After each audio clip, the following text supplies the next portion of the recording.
Hi guys, welcome back to the channel. So today's video is going to be all about some of the top Googled questions about joining the military.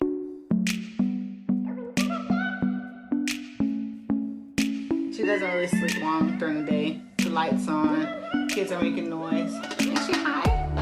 Is she high, mama?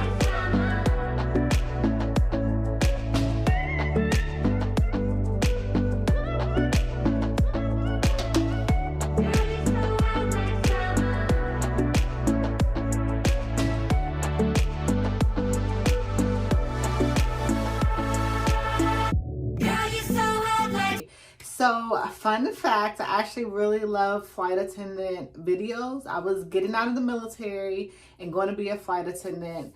This is why I always say, like, God has a different plan for us, because months after I was going to make that transition, flight attendants are furloughed. They're getting their job back. They're getting their job back. But, you know, I was covered, guys. I didn't lose my job. I decided to stay in the military and life goes on. But one of the flight attendants that I watched, she actually did some of the top questions Googled about being a flight attendant. And I was like, oh my gosh, that's an amazing video. I should do that about the military. I have done a lot of military videos. I will link up in the cards and also at the end of this video all about all the questions, all the videos that I've done. I have a whole playlist for Army, but I wanted to go online and see what people are actually asking about. So if this is your first time on the channel, my name is Renee. I have been in the military almost 7 years. It'll be 7 years this spring. I'm a mom. I'm an NCO. I'm a sergeant in the U.S. Army. I'm married. I got married after, like, mid-tour. And then I also have kids. I'm a mom. So the majority of my kids I had when I joined the military, but I actually had a baby girl while in the military. So I have a lot of different perspectives. I was a single mom for a while, and now I'm married, and that's totally different. And then my kids are older, but now we had a baby, and I had a whole baby in the military. It's different. So hopefully I can offer a few different perspectives when answering these questions. So I have my computer right here, old big sexy MacBook. You guys can't see her because she's white, but I'm gonna go ahead and Google and see what we come up with. Now I'm old, y'all, okay? So I would have to Google how to make the screen so you can see it. Maybe I should Google that first so you guys can see it on here. It's a lot. Actually, no, I'm just gonna put the questions on here. So what should we start with? Top questions? Sure. About joining the military? Why not? Now, I can only offer perspective about the Army, but let's see what they come up with. So, questions you should ask your recruiter. So, can you explain what happens in Army boot camp? So in Army boot camp, you are taught to be a soldier, right? So there's soldiering that happens. They do kind of break you down all the way to the bottom, and that's why you lose your phone. You are forced to establish relationships with those people around you, and that builds this camaraderie that takes you your entire career. So you're taught how to shoot, how to communicate, how to walk, how to dress, how to become a soldier completely. So that 9 weeks is critical to anyone's military career, and it is the foundation of being an Army soldier. Do I have to get a haircut? Yes. If you're a male. So if you are a male, you have to get a haircut. They cut all your hair off. Like, it's just a thing. Y'all, it's just a thing. It'll grow back. Before the 9 weeks is up, your hair has already started to grow back and you'll be okay. Females do not have to get a haircut. Like, I know Navy, I think they do require you to get a little bob. Army's not like that, but you do have to be within regulation. So my hair was actually growing. I will insert some pictures. It was actually growing when I joined the military, so it was kind of difficult, but you learn and you figure out what to do. I actually got box braids while in training because I was like, it's just not gonna work. Had I been rocking a hairstyle like this, I would have been totally fine, but I wasn't. I was trying to grow my hair. So what happens after boot camp? So after boot camp, you actually go to AIT, which is Advanced Individual Training, and that's where you learn your job. So when you go to MEPS, you choose whatever job, and then your timeline for training is based on what job you choose.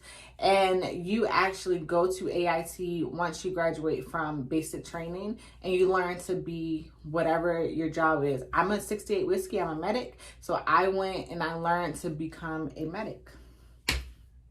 So can I go to college while in the Army? Yes, please, absolutely, like you need to do that. So I have a lot of soldiers that come to me and are like, hey, so I don't know what I want to do, so I'm just not going to go to college. And I'm like, no. There is tuition assistance. When I joined the military, you had to be on your installation for a year before you could qualify for a TA, which is tuition assistance. Now you can do it pretty much as soon as you get to the installation. The military will pay for your school. So when you get out of the military, you should have at least 1 degree, if not 2. If you go further than 4 years, you should have more than 1 degree or some certificates or something. Yes, please go to school. Where will I be based after boot camp? That, y'all, it's all in the cards. It's all in the sky. So it just depends on where there's a need for whatever your job is. All right, let me look at some more questions.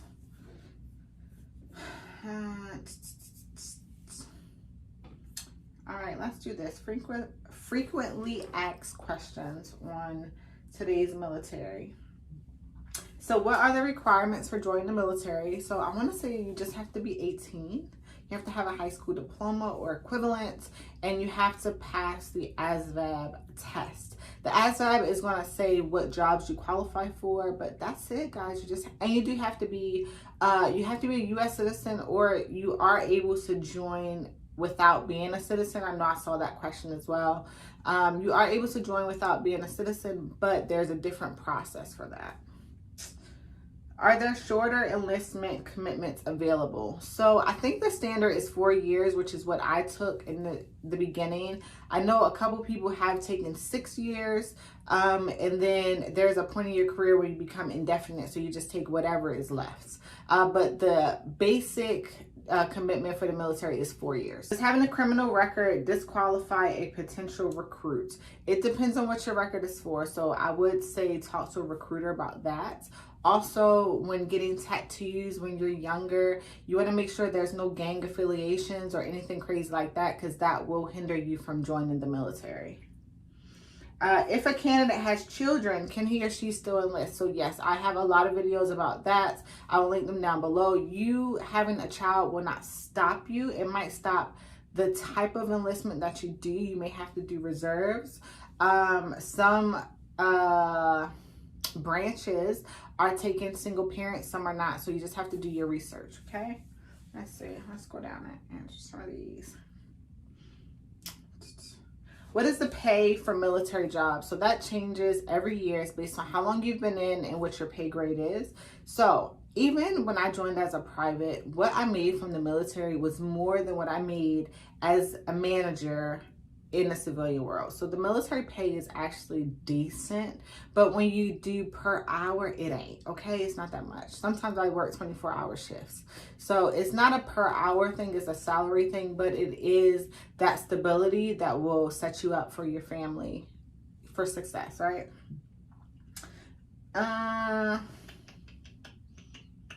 We did this. Will the military pay for my college? Yes. Can you go to school? Yes. What does part-time duty mean? That's a good one. So reserves and National Guard are weekend warriors. There's nothing wrong with that. You guys actually do drill about once a month in a set location. It's not a full-time thing like myself that's on active duty. So if you want to go and be part-time, you want to serve, maybe they have different school things that piques your interest. I know my son is interested in joining, and he actually was looking at National Guard because he wanted to go when he was 17. I was like, nah, you're gonna go active duty.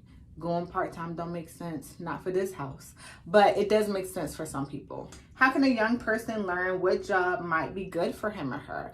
I would say talk to your family, talk to your recruiter, and then also what are the things that you're interested in. The military has every single job that civilian life has. I went in and I said, I want to be a nurse.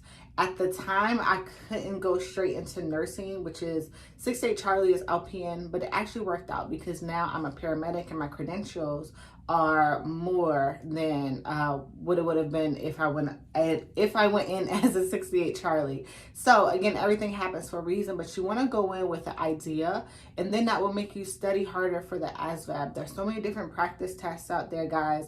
The better your score, you pretty much get to choose what you want. All right, family life. So where are new service members stationed? It just depends on where there's a need for your job, okay?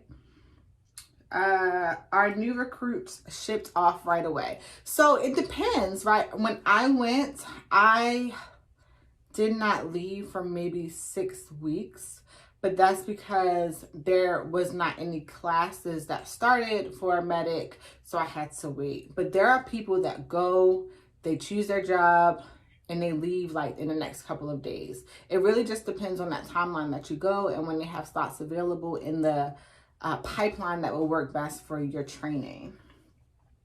How often do service members see their family? It just depends. Some people are shipped far, far away. Some people are close to home. I actually went back to where I joined for my first duty station. So I saw my family often. Then there's people who go to Korea or Japan or a lot of different places, Hawaii, that's far away, and they don't end up seeing their family. But we have 30 days of leave a year, and you actually have that time, that downtime to go see your family.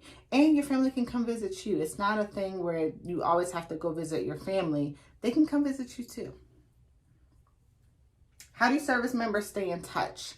Stay in touch with who? I guess your family, your phone, the internet, Zoom, FaceTime, going to visit them. Things are hard right now during the pandemic, but honestly, guys, every way that you would stay in touch with your family if you went and moved to a different city without being in the military is the same. So when you're in training, in basic training, so that initial phase, you're writing letters. I think they actually do get their phone a lot more than I did when I joined, but I'm telling you, it will be okay. It's such a short period of time. After that initial phase, you have your phone all the time. You're able to talk to your family. You are far away, but the time goes by really fast. What is it like to live and work in the military? So I'm going to end it with this question right here. I love being in the military. People say I have drank the Kool-Aid, and I absolutely have. But that's because I know what life outside of the military for me was like. It was hard.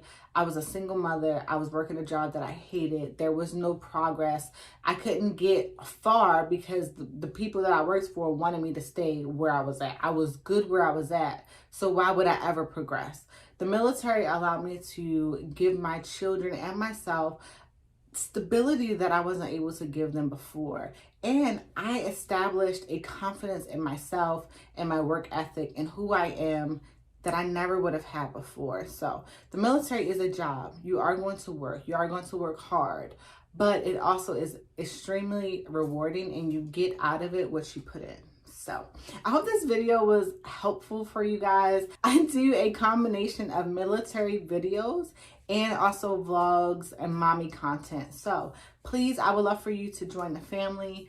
Subscribe down below, click the like, share. If you're interested in joining the military and you have questions, I'm pretty sure there's a lot of other people out there in your community, in your circle, and maybe this can help your parents as well. I know a lot of younger people want to join the military, but their parents are not, they're not sold on it. I'm a military mom, and my son is planning on joining the military in the next couple of years, and it's okay.